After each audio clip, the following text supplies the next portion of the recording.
Welcome to Washington Today on C-SPAN Radio for Thursday, October 6, 2022. The new Federal Reserve Board of Governors member Lisa Cook giving her first speech since being confirmed and suggesting, like many of the other Fed board members, there will need to be more interest rate increases to get a handle on high inflation. President Joe Biden and his top economic advisors talking about next steps to try to keep gas prices from climbing after those major oil exporting countries announced production cuts. The president saying he is exploring alternatives. North Korea flies its fighter planes near the border of South Korea. It's the latest in the rising tensions that have included the North firing ballistic missiles and the U.S., South Korea, and Japan stepping up military exercises.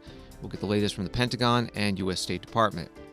Possible 2024 Republican presidential candidate, Maryland Governor Larry Hogan, speaking at a traditional candidate stop in New Hampshire called Politics and Eggs, and asked about immigration and some Republican governors sending migrants from the U.S.-Mexico border to other states. And a governor's race on the high priority list for both Republicans and Democrats, Kansas. We'll hear from the candidates, incumbent Democrat Governor Laura Kelly and Republican challenger Derek Schmidt, and talk about the contest with Andrew Bahl, a senior State House reporter with the Topeka Capital Journal and Gannett, Kansas. We start with the Federal Reserve Governor Lisa Cook giving her first major speech since her confirmation by the U.S. Senate back in May. Today, she talked about supporting the Fed policy of raising interest rates to deal with high inflation and saying more rate hikes will be needed. Inflation remains stubbornly and unacceptably high, and data over the past few months show that inflationary pressures remain broad-based. My focus, therefore, is on bringing inflation back down to our 2% target. I am heartened to see measures of medium to long-term inflation expectations falling in the surveys from the New York Fed and the University of Michigan. Although those declines may partly reflect falling gasoline prices, they provide some evidence that inflation expectations are well anchored. The data on actual inflation, however, have shown a slower decline than I had anticipated, and I am seeking to better understand the reasons. I am focused on the lag between signs of easing price pressures and actual inflation coming down from its very high levels.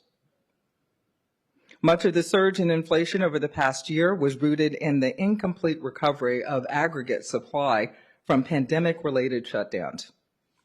Global supply chain disruptions had especially wide-reaching effects. This year, Russia's invasion of Ukraine sparked a surge in energy prices and affected global food markets both directly by reducing shipments of commodities such as grain and indirectly by, for example, curtailing fertilizer production. In recent months, some of the upward pressure from these forces has begun to wane. Supply bottlenecks appear to be easing, and global oil and commodity prices have declined. This largely reflects worsening global growth prospects, notably in Europe, which is suffering from the reduced flow of Russian natural gas, and in China with its zero-COVID policy and property sector difficulties. Lisa Cook, member of the Federal Reserve Board of Governors, today at the Peterson Institute for International Economics in Washington. She was confirmed by the Senate back in May on a 51-50 vote, with Vice President Kamala Harris, President of the Senate, breaking the tie between the 50 members of the Democratic caucus and voting yes, and the 50 members of the Republican conference voting no. Lisa Cook also now the first black woman to serve as a Fed governor. After her speech, the Institute President Adam Rosen asking her about how long interest rate increases will be needed to bring down inflation. As you and your colleagues have focused throughout the recent months on stemming high inflation, you mentioned some of the data points and some of the conflicting data points that are out there. What are some of, to you, the key data points to focus on as you try to figure out whether inflation is slowing enough? Or are you simply going to keep going until inflation actually is at target? That's a good question. So as I was saying in my speech, I am data dependent.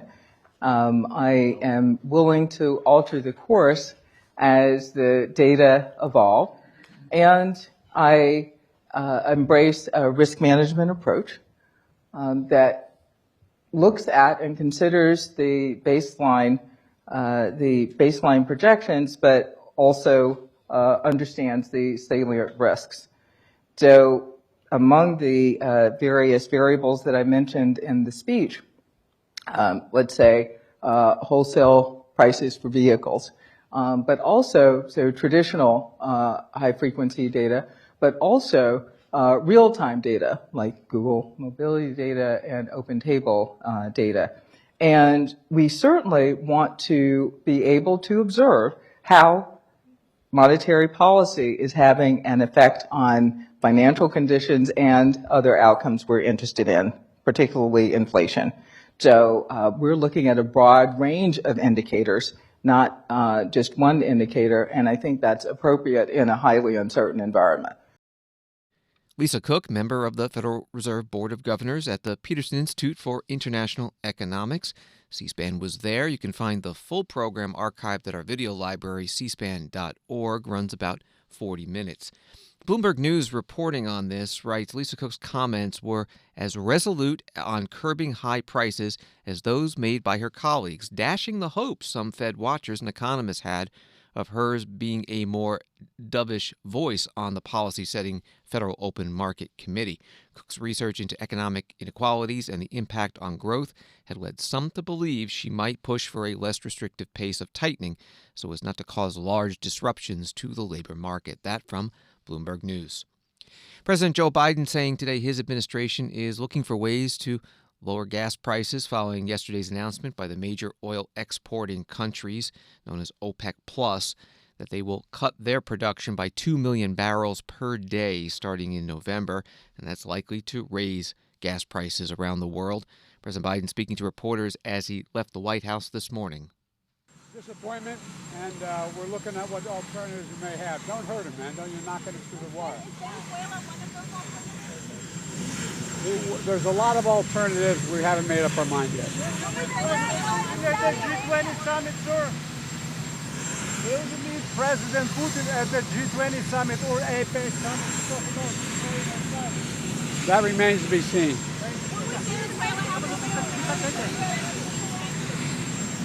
A lot.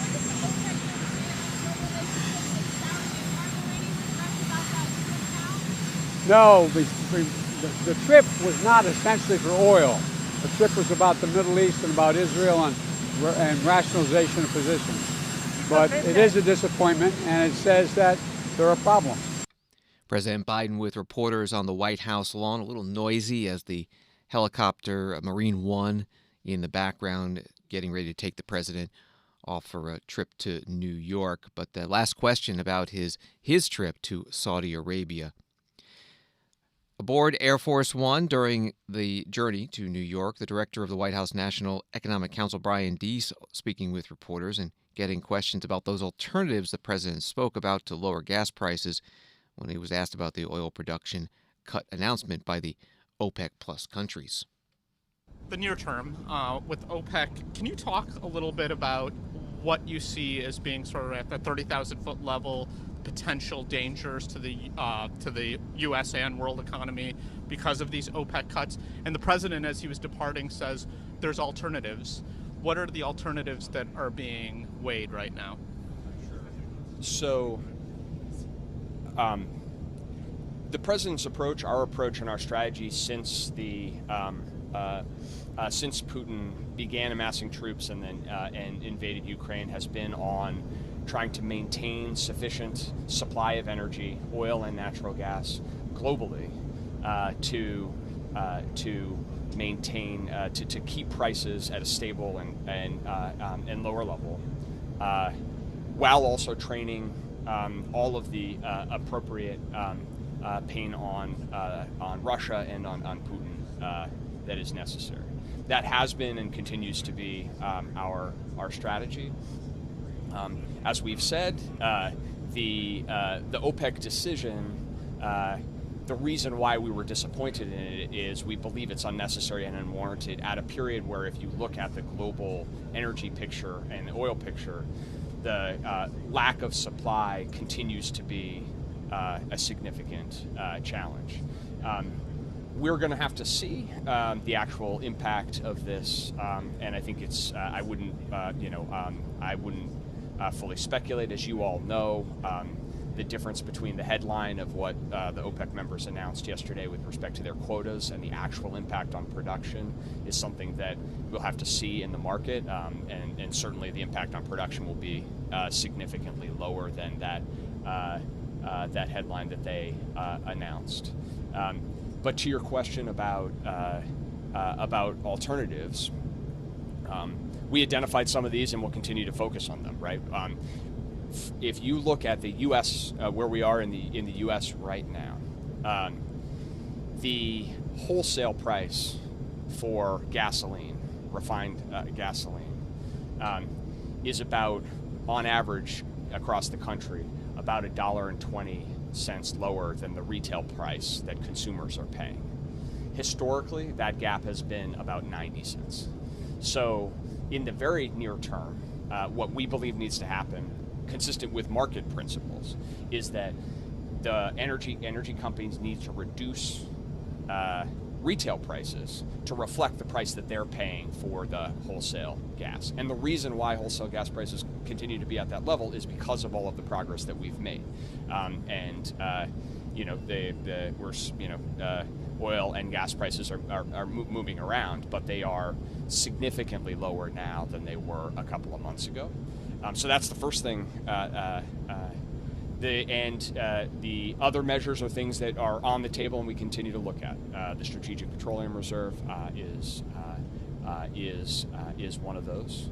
So we're not announcing any steps on that front, but there are measures that we will continue to assess as we go forward. Brian Deese is director of the National Economic Council at the White House, speaking to reporters on Air Force One.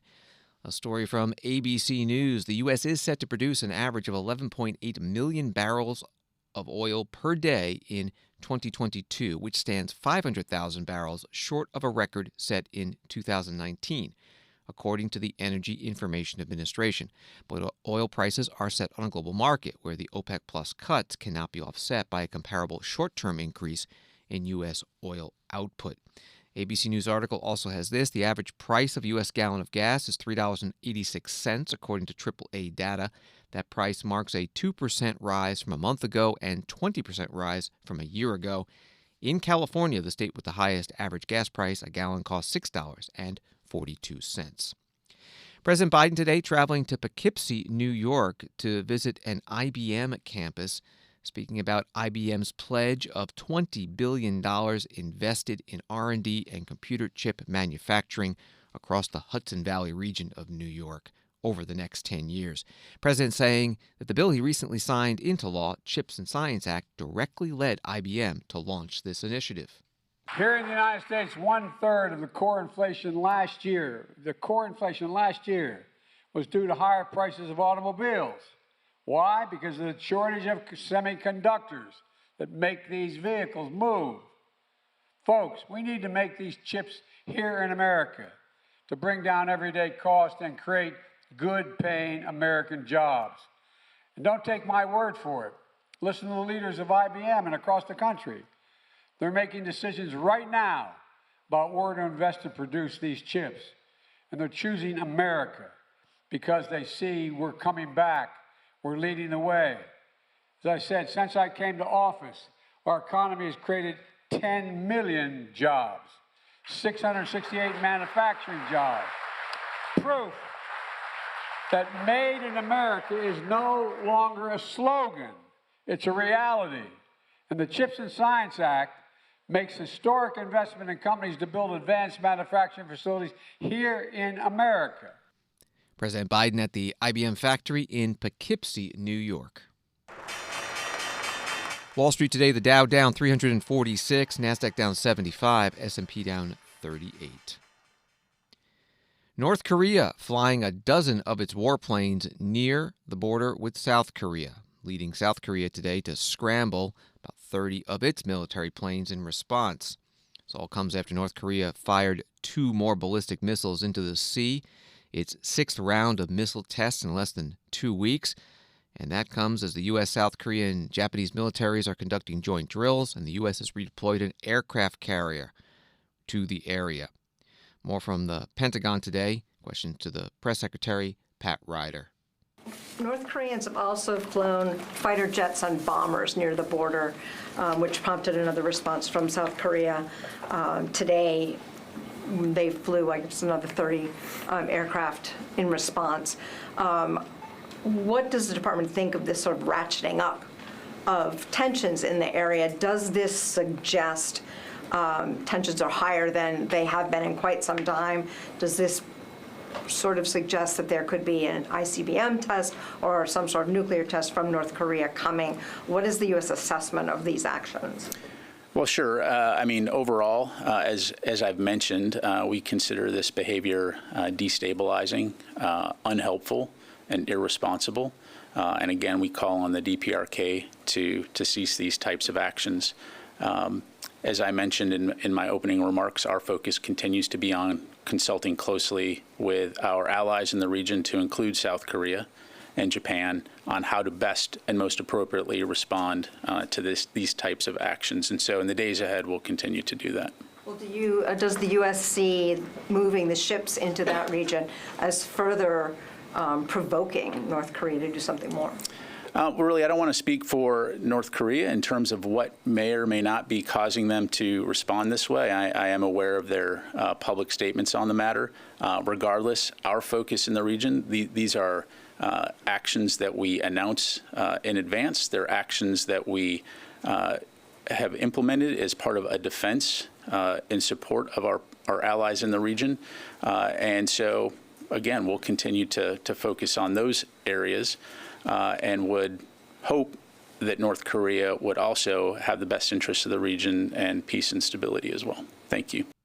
The Pentagon Press Secretary Pat Ryder, also an Air Force Brigadier General, with reporters in the Pentagon briefing room. At the United Nations, this from Reuters, the United States asked the UN Security Council to meet on North Korea on Wednesday after Pyongyang fired a ballistic missile over Japan, but diplomats said China and Russia are opposed to a public discussion by the 15-member body. More on that from today's State Department briefing. Question from Associated Press reporter Matt Lee to the Principal Deputy Spokesperson, Vedant Patel. In the past, you have managed to get an international consensus. You mentioned the Security Council resolutions, that they're in violation of all those were passed. But yesterday, we saw a situation where the Russians and the Chinese blocked any kind of meaningful action. Are you at all hindered in trying to get the North Koreans back to the negotiating table by the position that the Russians and the Chinese are taking? Or do you think that you can, actions that you take on your own or in concert with allies, it can be enough to do it? Well, first, to echo our UN ambassador, Linda Thomas-Greenfield, on Russia and China's actions during the Security Council meeting yesterday, that was obviously deeply disappointing. And we saw the very loose use of rhetoric that the DPRK's actions were provoked or something to that effect. That obviously and certainly is not the case. But look, Matt, to take a little bit of a bigger step back, our goal here still remains the complete denuclearization of the Korean Peninsula. And dialogue with the DPRK without preconditions continues to be, in our viewpoint, a piece to that puzzle. And so we're going to continue to pursue those things. However, we also are going to continue to hold the DPRK accountable through actions at our multilateral institutions and other actions otherwise. I don't have anything to preview, but again, we have been reacting and we've been taking action to this directly. Kylie? I'm wondering if the administration expects that North Korea will carry out a nuclear test before the end of the year, because administration officials were very clear in saying it was possible that they could be preparing for one when the president was in Asia earlier this year. they didn't actually carry out a nuclear test. Do you think it'll happen before the end of the year? Like I said, we're still assessing the specific nature, and I don't have a new or different assessment to provide from here. But I think the bigger thing is that we, again, condemn these very destabilizing and unsafe actions that we're seeing come from the DPRK over the course of this week. Vedant Patel, Principal Deputy State Department spokesman, with reporters in the State Department briefing room, getting questions about North Korea or the DPRK, Democratic People's Republic of Korea. Some developments in Russia's war in Ukraine. Ukrainian President Volodymyr Zelensky appealing to the IAEA, International Atomic Energy Agency, to denounce Russian President Vladimir Putin's declaration unilaterally that Russia now owns the Zaporizhzhia nuclear power plant in Ukraine, the largest power plant in Europe. And Russia firing missiles into residential buildings in the city of Zaporizhzhia near the plant, killing a number of people, also targeting with missiles 5 other cities in Ukraine. This as Ukrainian forces continue to retake Ukrainian territory in the east and south that had been held by the Russian invasion. In Washington, D.C., a Ukrainian major general, who's also the embassy defense attaché, taking part in a discussion hosted by the International Institute for Strategic Studies. He was asked what weapons Ukraine needs in the next 6 to 12 months to keep up the fight.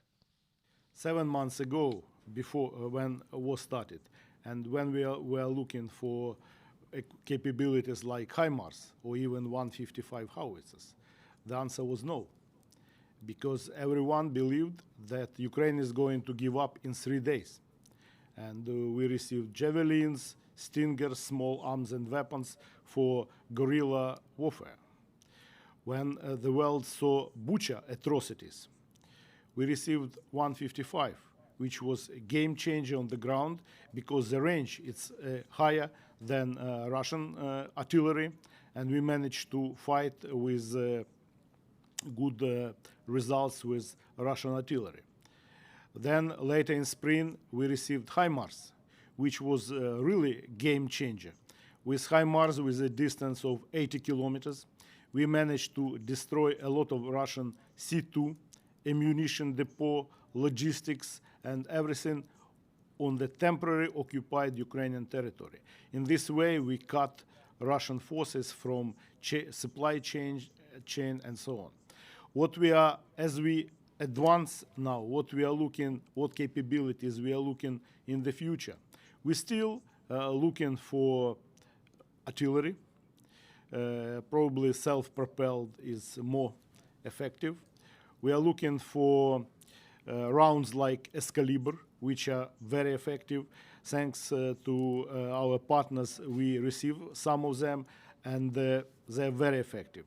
We are looking for long-range missiles for HIMARS, which still we need to hit some targets on the occupied Ukrainian territory. We are looking in future. We are going to shift in any case to another fighter jets. We are moving to switch to Western type of other equipment like armored vehicles or tanks. Plus, we can produce a lot ourselves. And the way ahead, it's to create joint ventures or something like this with Ukrainian defense industry, which was capable to produce satellites, ballistic missiles, and so on in the some past.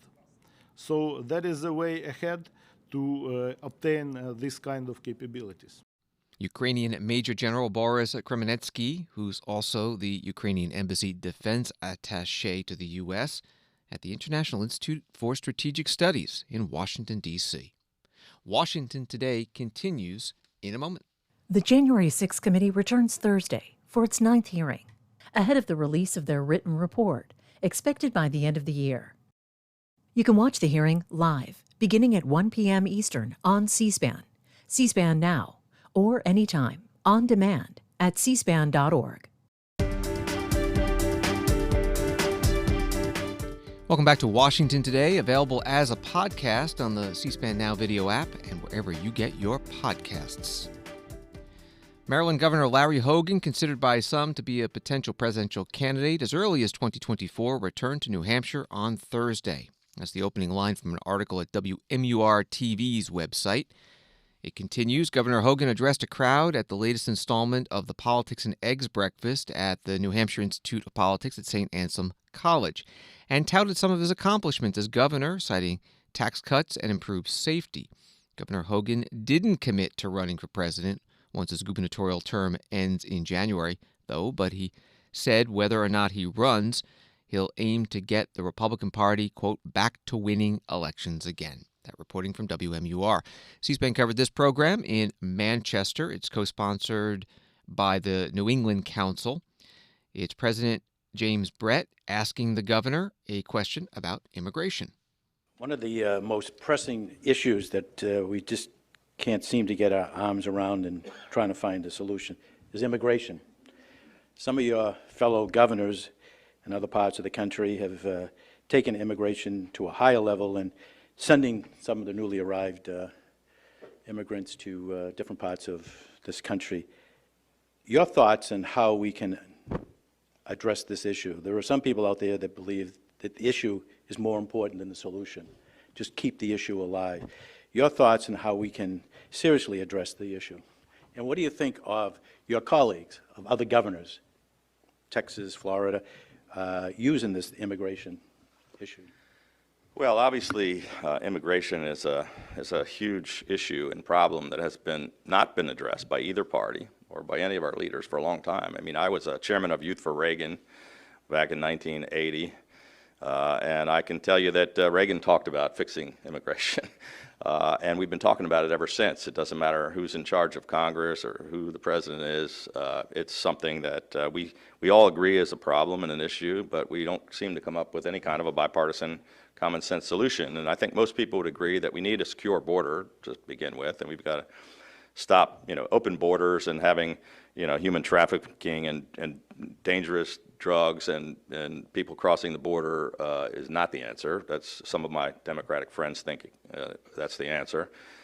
Republicans are demonizing the issue, and look, I think we've got to secure the border and then find a pathway to citizenship. We've got to look at a process that we have huge shortages in certain workforce problems in industries all across America that we could solve by trying to fix that immigration problem and bringing in the people we actually need to do jobs that Americans don't want.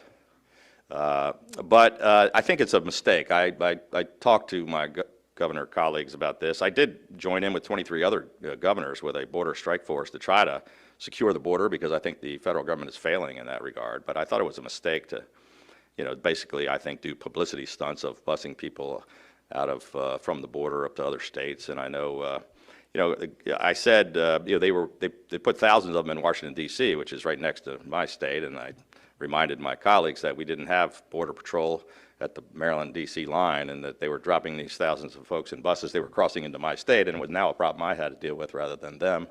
And I know Governor DeSantis, who had nothing to do with the issue, after Governor Abbott was doing it in Texas, he went to Texas and basically, grabbed 50 people and sent them to Martha's Vineyard as a publicity stunt. And I think it was a terrible idea. Let's just, try to address the issue seriously and fix the problem rather than trying to get on TV. It's back to what I was saying earlier about the performative politics. It's not a serious discussion. It's not a good solution.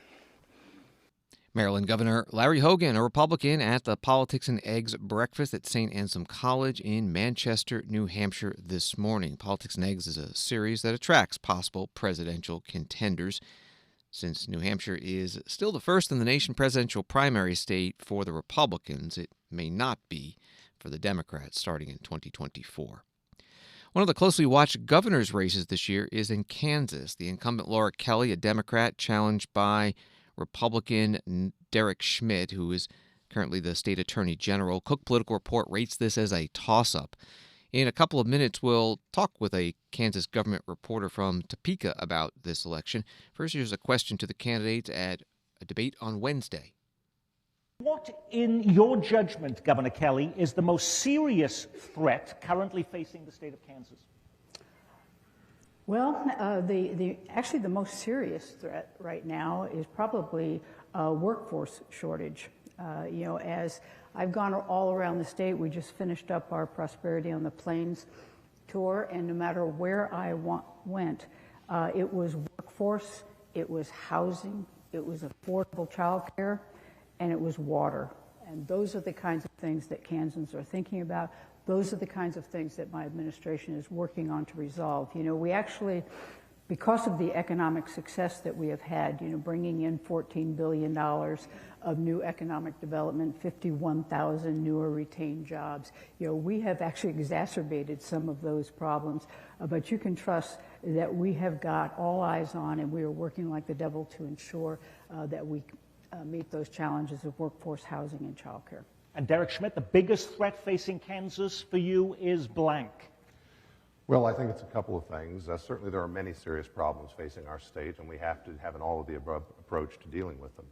But I do think that the flow of drugs across the southern border of the United States, that it's been methamphetamine that's been king for many years. It is now deadly fentanyl that is in our communities. It is mostly manufactured in precursor chemicals in China and south of the border, shipped into Kansas and distributed by drug cartels. It is killing our children.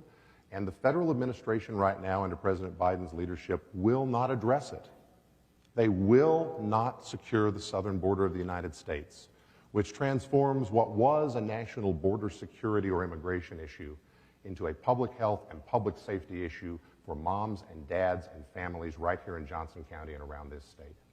30 seconds to rebut, Laura Kelly. Yeah, no doubt. I believe that we need secure borders. But if we really want to deal with the fentanyl issue and other substance abuse issues facing our state, then we need to finally, once and for all, expand Medicaid so that people can access the services that they need to deal with the issues that they're suffering from. Final word to you, Derek Schmidt.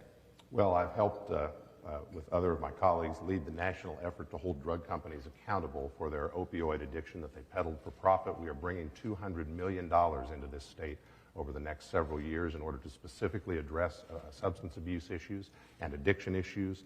But at the end of the day, we must stop the flood on the supply side. And while the governor says she supports a secure southern border, she has taken no action and said scarcely few words on what that means to her. Kansas Governor Laura Kelly, Democrat, running for re-election, debating Republican challenger Derek Schmidt, who is the Attorney General, Wednesday at a debate hosted by Kansas City PBS. Andrew Bahl, senior State House reporter with the Topeka Capital Journal and Gannett, Kansas, has been following the campaign for Kansas governor and joins us now by phone. Thank you very much. You write about Wednesday night's debate.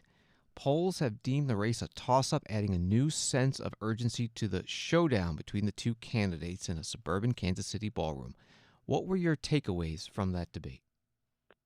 Yeah, so this is, for those who haven't been tracking this race super closely, this has been a big priority for both sides nationally, one of the top three pickup opportunities for Republicans and one of the top three priorities for Democrats to defend. And I think that we are really starting to, like I said, we're starting to see a new sense of urgency where last night both candidates spent a lot of time talking about two people that are not on the ballot in November.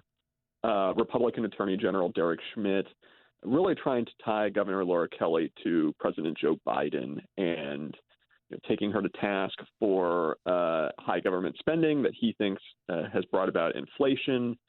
At the same time, Governor Kelly has been trying to tie the Attorney General to former Governor Sam Brownback.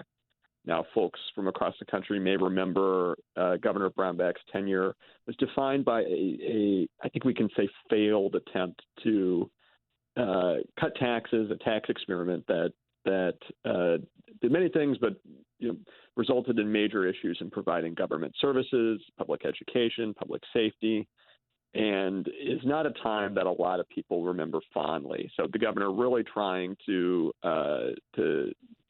say that a vote for Derek Schmidt would bring Kansas back into that era. When it comes to the issues that Kansans have been focusing on, has it been the economic issues or maybe some of the cultural issues as they talk about them? Yeah, so we've seen definitely bits of both. I mean, it's the economy, stupid. That has been the number one thing both candidates, I think, have been talking about. The governor really touting her work on economic development. Kansas is going to get a big project building electric vehicle batteries. That's going to be about a $4 billion investment. really saying, hey, another 4 years is going to be more projects like that and more jobs for Kansas.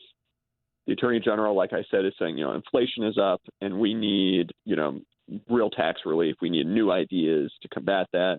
But there also has been a lot of talk on some of these cultural issues, the culture war issues, so to speak.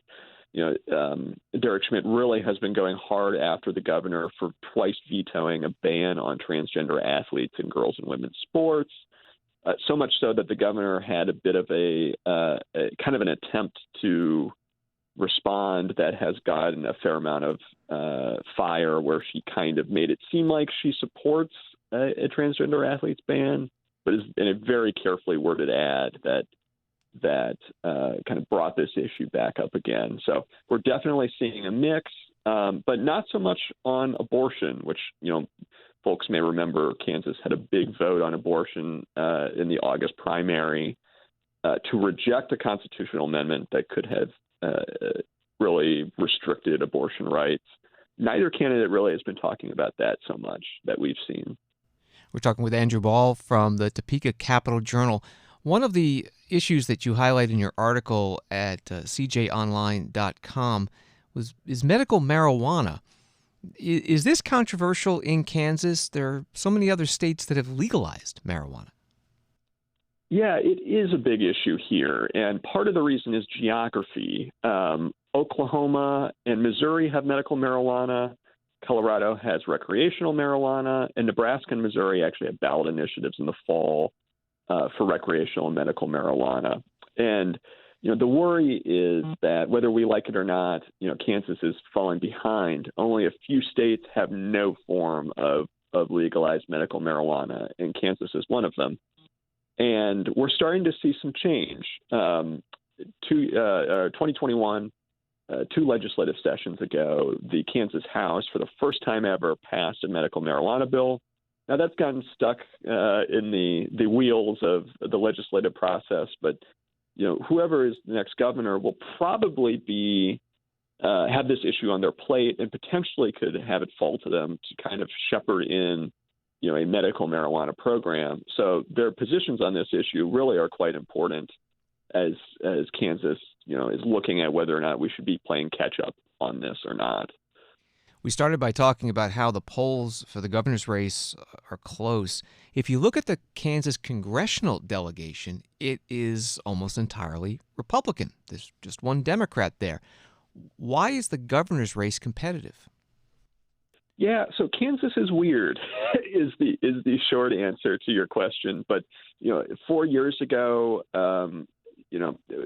voters in Kansas really wanted change. Governor Kelly was running against a very conservative opponent, former Secretary of State Chris Kobach.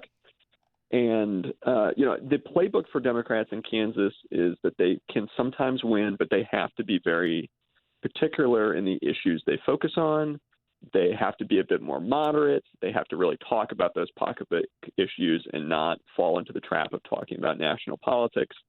And the governor has really tried to follow this mold. And I think that's why you're seeing that she maybe has a bit more traction here than you otherwise would expect. Folks think of Kansas, they think of Bob Dole and what's the matter with Kansas, and they think of a very conservative state. And the truth is a bit more nuanced. And, you mentioned the congressional races. We see that with Congresswoman Sharice Davids as well. Democrats can find success here, just there's a playbook they have to follow in order to do so. Andrew Bahl is a senior State House reporter with the Topeka Capital Journal and Gannett News. Find his articles at cjonline.com, and on Twitter, he's at Andrew Bahl, B-A-H-L. Thank you so much. Thanks for having me. We spoke with that reporter about the issue of legalizing medical marijuana in Kansas. Today, President Joe Biden pardoning anyone with a prior federal offense of simple marijuana possession. Administration officials believe that will benefit thousands of Americans, also pardoning thousands more convicted of that simple possession in the District of Columbia. President Biden, in a statement, saying sending people to prison for possessing marijuana has upended too many lives and incarcerated people for conduct that many states no longer prohibit. Criminal records for marijuana possession have also imposed needless barriers to employment, housing, and educational opportunities. President Biden calling on governors to issue similar pardons for those convicted of state marijuana offenses. That's the vast majority of cases in the nation. Republican Congresswoman Liz Cheney of Wyoming spoke at the McCain Institute at Arizona State University's campus in Tempe Wednesday night, urging voters in Arizona not to vote for the Republican nominees for governor, Kari Lake, and Secretary of State, Mark Finchem. Congresswoman Cheney said those candidates are putting the nation's democratic system at risk by repeating former President Donald Trump's lies that he won the 2020 presidential election. I'd love to start by talking about the current moment that we find ourselves in. We're defending a free and fair election in the United States of America in the year 2022 is considered courageous. Liz Cheney is on everybody's mind. I'd love to know what's on your mind. What are you thinking about as you continue to work each day to defend our democracy in the face of ongoing domestic threats? Well, I spend a lot of time thinking about Arizona. If you think about elections that are happening now, in Arizona today, you have a candidate for governor in Kari Lake. You have a candidate for Secretary of State in Mark Finchem, both of whom have said, this isn't a surprise, it's not a secret, they both said that they will only honor the results of an election if they agree with it. Both of them have looked at 2020. They've looked at the fact that the election here in Arizona was carried out according to state law, that there were counts, that there were recounts, that there were audits, that there were multiple court cases and rulings, all of which went against the former president. The election itself was certified, and the Arizona electors were correctly certified for Biden. They've looked at all of that, the law, the facts, and the rulings of the courts, and they've said it doesn't matter to them. And if you care about democracy and you care about the survival of our republic, then you need to understand, we all have to understand that we cannot give people power who have told us that they will not honor elections. Elections are the foundation of our republic, and peaceful transfers of power are the foundation of our republic. And we must have elected officials in both parties who understand and honor that duty and that responsibility. So what happens here in Arizona is not just important for Arizona, but it's important for the nation and for the future functioning of our constitutional republic. Absolutely. Yeah. Congresswoman Liz Cheney, Republican from Wyoming, at the McCain Institute at Arizona State University in Tempe on Wednesday night. The Congresswoman lost her re-election primary over the summer to a candidate supported by former President Trump. And the former president plans to campaign in Arizona this weekend for those two Republican candidates that were mentioned, for governor and for Secretary of State. Congresswoman Cheney, also vice chair of the House Select Committee investigating the January 6th attack on the U.S. Capitol, and today the committee announced its next hearing. It'll be Thursday, October 13th, 1 p.m. Eastern. We will, of course, have live, complete coverage on the C-SPAN networks. Former President Trump speaking Wednesday at the National Hispanic Leadership Conference in Miami that was hosted by the America First Policy Institute. Part of his speech talked about the ongoing Justice Department investigation into possible mishandling of classified documents, which were seized in a court-authorized FBI search of the former president's home in Mar-a-Lago, Florida. Just look at how every other president has been treated when they left office. They've been given all the time needed and complete deference when it came to their documents and their papers. No other president has been harassed and persecuted like we have. I speak on behalf of you too. Barack Hussein Obama moved more than 20 truckloads, over 33 million pages of papers, classified and unclassified, to a poorly built and totally unsafe former furniture store with no security whatsoever. Bill Clinton took millions and millions of documents from the White House to his home in Arkansas. No security. Then it was reported that NARA, you know what NARA is? National Archives, you know that. NARA which is a radical left-run agency. I don't know if you know that. Radical left, seriously radical left, lost a whole hard drive of information from the Clinton White House. Ooh, I wonder what was on there. Lost is in quotes, quote, it lost. They're still searching for it. This is many years ago. They're still searching for it, but you can just imagine. And NARA is so woke and broken that they even placed a warning label on, of all things, the Constitution of the United States.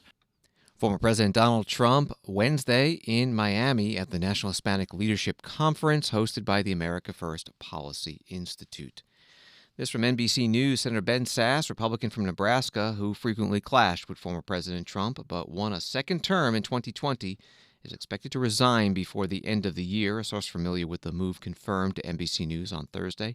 Senator Sasse expected to exit the Senate to take a new job leading the University of Florida, the source said. The senator and the university confirmed that Senator Sasse is in talks for the top job there after news broke on Thursday. And from the Washington Times, Defense Secretary Lloyd Austin on Thursday signed off on a plan to strip any mention of the Confederacy from U.S. military bases, including renaming the Army's legendary Fort Bragg and Fort Hood. He said the changes would be implemented as soon as possible. The report that recommends the cancellation of all references to Confederate figures arrived at Mr. Austin's desk 18 months after Congress mandated a naming commission to review the issue. Thanks for listening to Washington Today. Subscribe to C-SPAN's evening newsletter word for word to get the stories Washington is talking about sent to you every day. Sign up at c-span.org/connect. Have a good night.